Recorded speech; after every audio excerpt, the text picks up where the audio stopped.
Hello guys, അപ്പോൾ ഇന്ന് രാവിലെ അമ്പലത്തിലേക്ക് പോകണ്ടോ. ഇതാണ് നമ്മുടെ കൊല്ലംകോടുള്ള കറുപ്പസ്വാമി ക്ഷേത്രം. ഇവിടെ എന്ത് പ്രാർത്ഥിച്ചാലും നമുക്കത് കിട്ടുന്നതാണ് നമ്മുടെ ഐതിഹ്യം. ഇവിടെ നമ്മൾ പ്രാർത്ഥിച്ചാൽ മാത്രം പോലെ അവിടെ നമുക്ക് എന്താണോ വേണ്ടത് അത് അവിടെ വെക്കും വേണം. അതും കഴിഞ്ഞാൽ നേരെ ടൗണിൽ പോകേണ്ടത്. വീട്ടിൽ കുറേ വിരുന്നുകാർ വരുമ്പോൾ അവർക്ക് ഞാൻ സാധനം മേടിക്കാൻ വേണ്ടി പോകണം. അത് കഴിഞ്ഞിട്ട് പോയി ഞങ്ങൾ നേരെ ചിക്കൻ കടിക്കണം. അപ്പോൾ ചിക്കൻ കടയിൽ പോയി നമുക്ക് 2 കിലോ ചിക്കൻ വാങ്ങാൻ വേണ്ടി പോകണം. പക്ഷേ അതിൻ്റെ മുമ്പത്ത് മട്ടൻ കട. അപ്പോൾ മട്ടൻ കടയിൽ നമുക്ക് വാങ്ങാനുള്ള പൈസ ഇല്ലാത്ത കാര്യം നമ്മൾ അവിടെ നിന്ന് വിട്ടു. അതും കഴിഞ്ഞ് ചിക്കനുള്ള ഓർഡർ കൊടുത്ത് നേരെ എൻ്റെ മാമൻ്റെ വരുമ്പോൾ അവനെ വിളിക്കാൻ വേണ്ടി പോകണം. ഇതാണ് അവൻ രാവിലെ 7 മണിക്ക് വിളിച്ചു. എന്നെ വിളിക്കാൻ വരുമോ. അപ്പോൾ ഞാൻ ശരി ഓവണ്ട വന്നു. അവൻ്റെ കഴുത്തിൽ ഒരു സാധനം കണ്ടു. എന്തോ ഒരു പൂച്ചയോ നായോ അതുപോലത്തെ കളിക്കുന്ന സാധനം വെച്ചിട്ടാണ് വന്നത്. അത് കഴിഞ്ഞ് നേരെ ചിക്കൻ കടയ്ക്ക് പോയി. ചിക്കൻ ആയി പറഞ്ഞവർ എന്നെ വിളിച്ചായിരുന്നു. അപ്പോൾ ശരി വേണ്ട നമ്മൾ ചിക്കനെ വാങ്ങിച്ച് നേരെ വീട്ടിൽ പോകണ്ട മച്ചവരെ. ചിക്കനെ വാങ്ങിച്ച് നേരെ ഞങ്ങളൊരു കായ്കറി കടയിൽ കയറി. അവിടെ കയറി 2 കുക്കുംബറും വാങ്ങിച്ച് നേരെ പോകാണ്ട.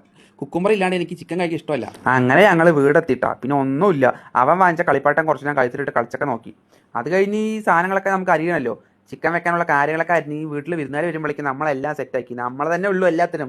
നമ്മളൊക്കെ കുക്കിങ്ങിൽ കിങ് ആണ്, വേറെ ഒന്നും പറയാനില്ല. നമുക്ക് ചിക്കൻ വെക്കാൻ എന്തൊക്കെ വേണമെന്ന് പോലും അറിയില്ല. അപ്പം എന്ത് ചെയ്തു, നേരെ വയുള്ളി, ഇഞ്ചി, വെളുത്തുള്ളി എല്ലാവരും യൂട്യൂബ് നോക്കിയിട്ട് പിന്നെയാണ് അടുത്ത പരിപാടി. നമ്മൾ മിക്സിയിലിട്ട് ഒരറ്റാരം ഇത് ഉണ്ടാക്കുമ്പോഴാണ് ആലോചിച്ച് നമ്മുടെ ഫാമിലിയിൽ ഒരാളുടെ പൂജയുണ്ട്. അപ്പോൾ അവിടേക്ക് പിന്നെ അമ്പലത്തിലേക്ക് പോകണമെന്ന് ആലോചിച്ച്